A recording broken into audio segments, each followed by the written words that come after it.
Que é a questão do Pix, né? Que você participou desse processo. Queria que você contasse esse, como foi, e depois citasse outros exemplos de projetos de inovação que você participou, que você viu que realmente foram... Para servir de ideia aí para o pessoal que está ouvindo a gente do que a gente está falando. Legal. Então, falar um pouquinho do Pix, que eu acho que é um caso legal, né? Sim, sem E dúvida. aí você pode me contribuir também um pouquinho que você conhece um pouquinho mais que eu em questão de segurança, quer dizer, não conheço nada, tá? Mas vamos lá, o Pix, vamos lá, vou pegar o histórico. Tá. Mercado financeiro, e pouca gente sabe, quer dizer, pouca gente sabe não, né? Quem não trabalha no mercado financeiro não sabe. Mas o nosso sistema financeiro é um dos mais avançados do mundo.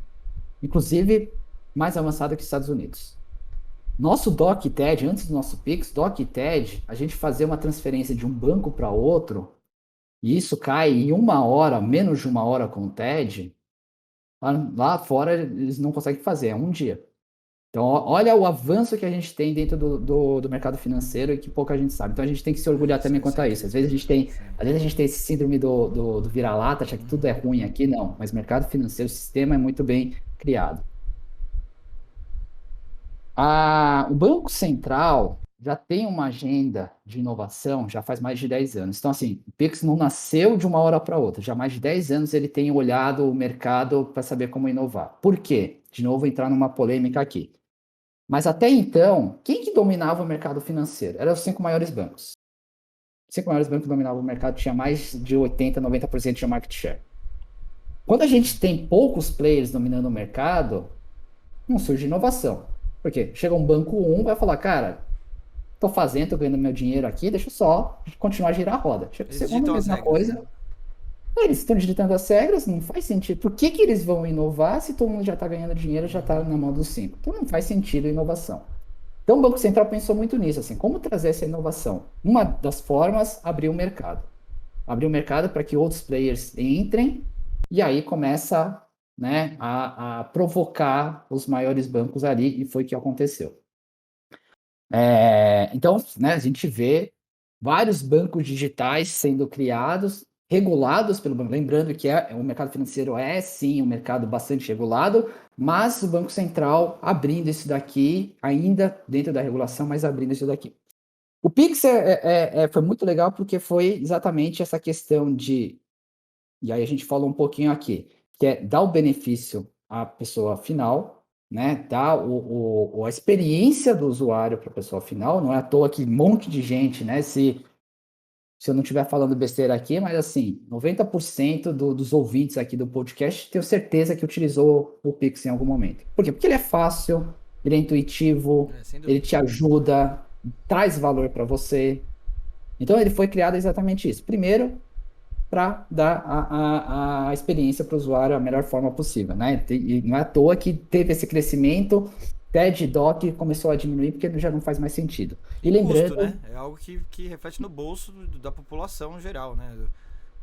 Taxas, DOC, TED, pelo amor de Deus, né? Hoje em dia o Pix salvou a exatamente, gente disso, sem dúvida. eu ia falar exatamente isso sem custo ainda para o usuário, né? Quem está tendo esse custo são os próprios bancos ali, né? Então, putz, isso aqui é sensacional. É incrível. E você está começando a criar o quê? Novos modelos de negócio em cima disso, né? Porque com o Pix Isso é agora, verdade. você vê a quantidade de fintechs sendo criadas pensando nesse pagamento instantâneo. Você está vendo varejista trabalhando de uma outra forma, porque agora não está mais preso à maquininha do cartão que ele paga uma super taxa, ele não recebe na hora, ele tem que antecipar né? Tem antecipação de receber. Cara, mudou completamente. E aí acho que o ponto principal é o seguinte: o Pix foi pensado, e aí de novo eu tiro o chapéu, né? Mas não sei se todo mundo lembra, mas o Pix foi lançado no meio da pandemia. Eles podiam muito bem ter adiado, né? Pensando em todo o risco. Não, mas vamos continuar com essa agenda lançando o Pix. Mas ele pensou, de novo, numa maneira que fosse. E aí eu vou utilizar a palavra meio esdrúxula, mas para todo mundo entender. Lançou como MVP. Claro que ainda com toda a segurança que ainda existe hoje, e aí é outro ponto importante, né? Nunca teve nenhum problema com o Pix até hoje. O que teve é fora do Pix, E aí a gente está falando de fraude, de coisas que fogem. Mas assim, o sistema do Pix nunca teve nenhum problema. Então, assim, desde o começo com muita segurança. E foi lançado, assim, o mínimo do Pix, que é fazer uma transação ali entre as pessoas. E aos poucos, e aí tem uma agenda muito grande de funcionalidades que estão sendo lançadas aos poucos. Então, assim, não precisa, né? E aí vira essa questão do MVP, né? Você não precisa lançar um produto já com todas as funcionalidades. Lança o que gera valor e vai adicionando essas funcionalidades. Então, isso foi pensado desde o começo também. Tem sim uma agenda enorme de várias funcionalidades que dá para fazer com o Pix, mas isso lançando aos poucos e pensando principalmente na questão da segurança, né? Porque imagina, ter um problema ali, né, que nem o Itaú teve, por exemplo, né, que todo mundo ficou desesperado, né, Sim. as 3, 4 semanas atrás, que saiu dinheiro da sua conta, depois ficou fora do ar, não sabia o que estava acontecendo. Cara, imagina se acontece um Pix, uma transação que saiu errado, caiu na... É Se for uma... instantânea, né? O cara É, se, saca já. se o Thiago mandar um dinheiro a mais para mim, eu vou ficar feliz, aí não tem nem problema, né? Mas, assim, a gente tem que pensar, né? O mercado financeiro Sim. realmente é complicado, é regulado, e se tiver qualquer problema, né? E aí eu tô falando, inclusive, problema com o Banco Central vai em cima, é uma multa muito grande. Então tem que ter, realmente ter problema. Tem que ter cuidado quanto a isso. E aí que eu acho que tem umas coisas que a gente tem que começar a pensar também, né? Quanto que de segurança você quer dar e quanto de experiência do usuário você quer dar também. E esse é o contraponto, né, que precisa ser pensado. Porque quanto mais segurança, talvez a experiência do usuário não seja tão boa. Agora, se você quiser dar uma experiência do usuário fenomenal, talvez a segurança a gente tem que diminuir. É um contraponto que a gente começa a trabalhar também. É esse meio aqui que a gente tem que começar a encontrar. E o Então, Pix é um pouco isso. porque o pessoal, né, assim, qualquer nova iniciativa que você tome, você tem que balizar todos os aspectos, né? Então, Uhum. principalmente numa empresa, num negócio, de um novo, de novo produto ou serviço que você vai oferecer para o seu cliente, você pode oferecer a melhor experiência da forma mais rápida, com um preço acessível, só que com um retorno que não paga a minha operação. Não faz sentido. Então Exato. inviabiliza. Não adianta você ser um gênio se aquele processo de negócio ele não é viável, né? Então é a viabilidade do negócio. E o legal é isso, né? Que esse ponto que você colocou, que hoje já são vários aspectos que você tem que avaliar, obviamente, mas o aspecto de segurança hoje entra como essencial. Tanto Sim. como tem que ter uma boa. O cliente tem que ficar satisfeito, mesmo tem que trazer retorno financeiro, mas se não tiver segurança, inviabiliza e o projeto cai por terra. Principalmente quando envolve tecnologia, esses novos aplicativos, e principalmente agora, né, com a questão aí de a importância que tem que ser dada, né? Que bom que agora o pessoal está se tocando nisso, para a privacidade de dados e com leis já regulamentadas, né? Tanto a GDPR na Europa como a Lei Geral de Proteção de Dados hoje no Brasil. Mas como é que é nesse processo de inovação que é feito esse equilíbrio, né? De conseguir manter a segurança e ao mesmo tempo conseguir inovar? É uma briga de disputa ali ou dá para ter um equilíbrio? Como é que é esse processo aí na sua experiência? O- a briga aqui é sempre grande, É. né? Então, é Nesse caso do Pix, realmente. então, deve ser a principal briga, né? Então, aí que tá, né? A partir do momento que o Banco Central, né, ele que colocou, falou que vai ter o Pix, Uhum, e a infraestrutura é dele, então fica na mão dele. uhum. Né? Então agora é só as pontas se conectarem. Então ele sabe desse risco. E assim, de novo, tá? Assim, sem contar muito o histórico aqui, mas assim, teve muito estudo, É, não, sem né? dúvida. Teve vários benchmarks. E acho que aí também tem uma questão, já também para dar uma dica para todo mundo, a inovação, ela não precisa ser a primeira, né? Todo mundo pensa que assim, putz, tem que ser o primeiro para ser inovador. Não, pelo contrário. Você pode ter algo inovador pegando um insight de alguma coisa que já teve. Né? O pagamento instantâneo já está acontecendo na China, já tinha ali na China. E foi um benchmark que aconteceu. A grande diferença é que na China o pagamento instantâneo é dominado por empresas privadas. Então, quando eu trouxe para cá, não, aqui vai ser uma coisa mais aberta. O Open Banking, né, que foi a outra coisa, e que também já está rolando aqui no mercado, teve muito benchmark na Inglaterra também. Então, e aí eu vou pegar esse gancho também, Thiago, porque eu já falei aqui para você, né? Eu gosto muito de filmes e seriados e eu sempre trago isso nas minhas palestras.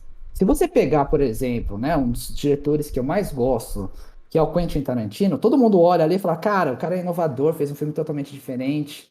Se você olhar os filmes dele, ele sempre teve uma inspiração de algum outro filme. Cenas que é muito parecido com um filme dos anos 40, dos anos 30. É exatamente aquela inspiração. Então não precisa ser o primeiro, você pode ter essa inspiração. E essa inspiração de você cruzar ideias e mercados diferentes, isso que vai trazer a inovação. Você ter esse leque de conhecimento, ter um leque de informações, você vai cruzar essa informação, aqui que vai sair a inovação. Então você não pode, e aí que está a grande questão, né? E aí, outra dica aqui que eu vou dar para vocês, que é o seguinte: não se limitem ao conhecimento do mercado que você está trabalhando. Se você é uma pessoa que está ouvindo aqui, putz, conhece bastante sobre cyber, não se limita a isso. Vai ter uma aula com o Thiago sobre culinária, vai para um evento sobre o mercado jurídico, vai ler um livro de uma coisa totalmente diferente. Você vai ver que isso vai agregar, isso vai trazer uma outra coisa que você comentou lá no começo, essa criatividade. Porque você vai ter esse leque de informações, você vai ter quanto mais informações, mais coisas vão surgir aqui para você. E Nossa, aí, né, já respondendo a outra pergunta que você fez de outras inovações que aconteceram no mercado, não, que eu então, mas peraí, acompanhei. só um ponto aí que eu quero Vamos lá, vamos lá, refletir em vamos cima lá. disso, porque isso que você falou é incrível. Tipo, tanto para você ter mais bagagem, para poder inovar, ter ideia, a sua criatividade e tudo, até pra você ser uma pessoa mais interessante, né? De ser mais gostoso de conversar, né? A gente sabe o quanto que é chato quando você conhece uma pessoa, né? Sei lá, uma paquera sua num boteco, num bar da vida aí. Aí você vai conversar com a pessoa, né? Sei lá, vou pegar um exemplo, né? Pra o menino ali que você conhece, o cara só fala de futebol. Pelo amor de Deus, tipo, daí, assim, não que eu nada contra futebol, obviamente. E ainda é fácil porque é um tema que todo mundo gosta. Mas aí você fica, tipo, 2 horas a pessoa falando só de futebol. Meu, é cansativo. Seja pra um amigo, seja uma paquera, uma menina lá que você tá conversando. Daí ela, tipo, né, você não consegue falar de um seriado, de uma música, sabe? A pessoa, né? Então, assim, acho que você se torna uma pessoa mais interessante e te dá.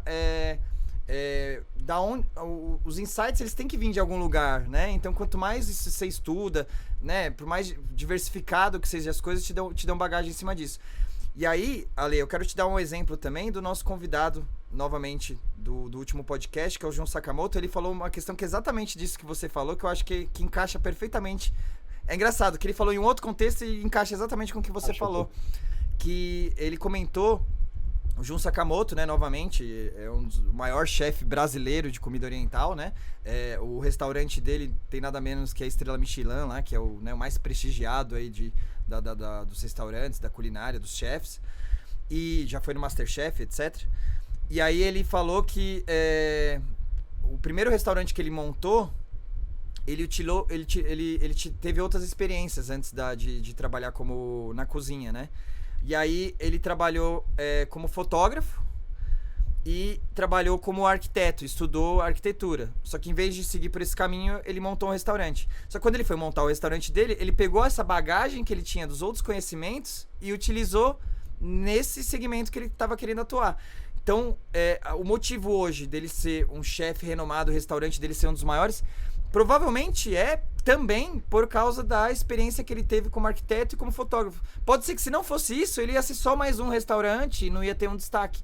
Mas graças a isso, ele se preocupou muito com a fachada, com toda a arquitetura do restaurante. Tanto que você vai lá, o restaurante do cara é incrível e vira uma puta experiência, né, gastronômica por causa do ambiente, etc.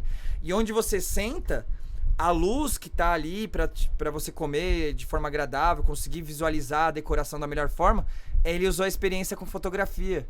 E esse foi a inovação, o diferencial dele. É legal que encasa exatamente com o que você acabou de falar. E complementando na minha história é isso, né? De novo, lembra que eu falei que eu gosto de disseminar conhecimento? Uhum. E esse conhecimento veio desde a época lá que eu fiz turismo, né? Que também é uma coisa nada a ver, que parece ter sido um erro ali, se você olhar na minha carreira, que eu fiz uma coisa nada a ver, mas teve muito conhecimento aqui. Errei sim, mas teve muito aprendizado. Acho que o mais importante aqui é errar, mas ter aprendizado em cima disso. E esse aprendizado até hoje eu trago para a minha vida. Né? Não é à toa que eu tenho um monte de amigos do mercado de turismo. Uhum. E eu consigo, como você falou, né? Que aí é de novo a questão da idade, né? Já sou casado há muito tempo, então não tem essa questão da paquera. Mas eu Sim. consigo conversar com várias pessoas da área de turismo, consigo ajudar startups da área de turismo também, apesar de não ser meu foco, mas eu tenho ainda aquela bagagem atrás, e eu tenho várias pessoas que, da minha idade, né, de novo, na minha idade, que quando eu sei que é a minha idade, eu até pergunto, você fez turismo também? E a pessoa fez turismo, e hoje não tem nada a ver, Uhum. né? Porque é exatamente todo esse conhecimento que a gente adquiriu aí no meio do caminho, nada é jogado fora. Não, Posso incrível. contar? Por Posso contar favor. a Não, agora segunda, vamos para segunda? os outros exemplos legais aí que você falou que É, tinha. um outro exemplo, acho que é legal contar, até eu estava pensando em um, mas eu vou mudar aqui, porque acho que também fica uma dica, Uhum. que é o seguinte, a gente tem que olhar, e aí quando a gente fala de inovação, a gente falou um pouquinho de criatividade, a gente falou um pouquinho também da cultura de inovação, a gente falou também que não pode ser uma área de inovação. Uma outra coisa é a gente olhar o que a gente chama de sinais do futuro. A gente tem que olhar essas tendências que podem acontecer no futuro, que isso a gente já vai para começar a dar um passo no que pode vir de inovação dentro da empresa. Então, por exemplo, né, vou dar um exemplo bem esdrúxulo também, que é a modinha de hoje em dia, né? Olha o metaverso. Todo mundo está falando, metaverso. Pode virar realidade. Mas se não espera o negócio bombar e realmente acontecer para depois você entrar lá dentro. Já começa a estudar, já começa a ver se tem oportunidade para sua empresa. Talvez você erre, talvez, né, não aconteça, mas você tentou pelo menos. De novo, a questão da cultura do erro, né? Quanto mais você errar, mais você vai aprender e você vai conseguir acertar mais lá na frente. Inclusive, já até para dar outro exemplo aqui de cultura do erro, tá Nossa, na isso é minha legal. palestra também. Dois seriados, na verdade, dois exemplos aqui, de novo entregando a idade, né? Uma delas, a gente teve aquela explosão do Ono Espacial Challenge no final dos anos 80. Aquele era um ônibus espacial, né? Para quem não sabe, no final dos anos 80 ele foi lançado e poucos segundos depois ele explodiu com a tripulação lá dentro. Ele era um caso que o erro não podia ter acontecido. De novo, eu não posso errar dentro do Pix, por exemplo, não posso errar dentro de um banco. Esse era um momento que não podia errar, estava lidando com vidas de pessoas. E aí por isso que eu dou a primeira dica, que é um seriado que tem na Netflix do Challenger. Tem o outro lado do Ale aqui, que é uma pessoa sempre muito emotiva, né? Então, assim, o Challenger, eu vivi, né, aquele momento do Challenger, eu lembro de ter visto no Fantástico falando do Challenger, anos depois eu fui para os Estados Unidos, eu fui lá na NASA, vi o memorial. Então, quando eu assisti esse Legal. seriado, eu me emocionei bastante. Agora tem o outro lado. SpaceX do Elon Musk. Antes dele lançar oficialmente, ele testou várias vezes. E para quem não sabe, ele explodiu várias vezes o SpaceX. E toda vez que ele explodia, ele ficava feliz. Por quê? Porque aquele era o momento de errar, não tinha tripulação lá dentro. Aquele era o momento de aprendizado. Então, assim, todo mundo precisa entender que a inovação, o erro é bem-vindo desde que a gente aprenda, mas existem momentos de errar. Né? Então, de novo aqui. E aí só complementar, né? Tem um outro seriado no Netflix que fala do SpaceX também, que vale a pena. E também mais um que eu me emocionei bastante, que fala da tripulação da primeiro voo, né? Só com civis, né? Utilizando o SpaceX do Elon Musk. Mas a grande questão aqui é exatamente essa, né? Entenda o momento de errar. E aí, então, assim, olhar esses sinais do futuro, pode ser que você erre, mas pelo menos você está olhando essas tendências estando à frente, de repente, até de algum concorrente seu. Uma coisa que a gente fez há anos atrás, e aí vou dar o exemplo da Alelo, foi que a gente fez um estudo dessas tendências de mercado, mais especificamente do mercado que, né, eles têm, ou tinha até então um cartão chamado Alelo Alto, que era para combustível. E essa tendência de mercado que a gente fez esse estudo, a gente começou a ver um monte de coisa que estava acontecendo que podia virar aqui no Brasil. E uma das coisas que era bem claro naquele momento era o seguinte: a gente não estava mais falando sobre automóvel, né? Se a gente for pegar o histórico do Brasil, né, todo mundo quer um carro, a cultura do brasileiro, né? Era até então, né? A Uhum. questão de ter um carro. E aí começou essa tendência que veio lá de fora, que não existe mais só o carro, mas a gente está falando de mobilidade. Então, o que que foi pensado assim? Poxa, será que o cartão Alelo Alto fazia sentido? Será que o cartão Alelo Alto é só para carro mesmo? Como a gente começou a falar de mobilidade, será que de repente, e é benefício, né, que a gente está falando de novo aqui para quem não conhece, será que é benefício do combustível que a pessoa quer? Será que a pessoa não quer, na verdade, ter um cartão que ele pode utilizar para combustível, mas o dia que ele estiver no rodízio em São Paulo, ele vai de repente de Uber? Será que um dia que ele está no Uber, ele paga com esse cartão, mas o outro dia que ele quer ir de táxi, ele não pode pagar o táxi? O dia que ele quiser não utilizar um transporte privado, táxi ou Uber, ele quiser pegar uma bicicleta, ele não pode utilizar esse mesmo cartão? Então foi pensado exatamente essa questão do cartão mobilidade, né? Que é uma tendência que a gente viu super assertivo de Nossa. que realmente é a mobilidade que faz mais sentido para a pessoa, não existe mais só o carro, né? Uhum. Não, esse exemplo é muito legal. Na questão de empregos das pessoas, que a gente vai ter que se reinventar, porque né, a inteligência artificial não vai surgir do nada, né? Alguém vai ter que construir ali e vai surgir novos empregos. A questão do metaverso, com certeza, tem o estudo do Gartner, né, que também é uma outra referência que eu gosto bastante, mas o Gartner sempre falou sobre o hype cycle,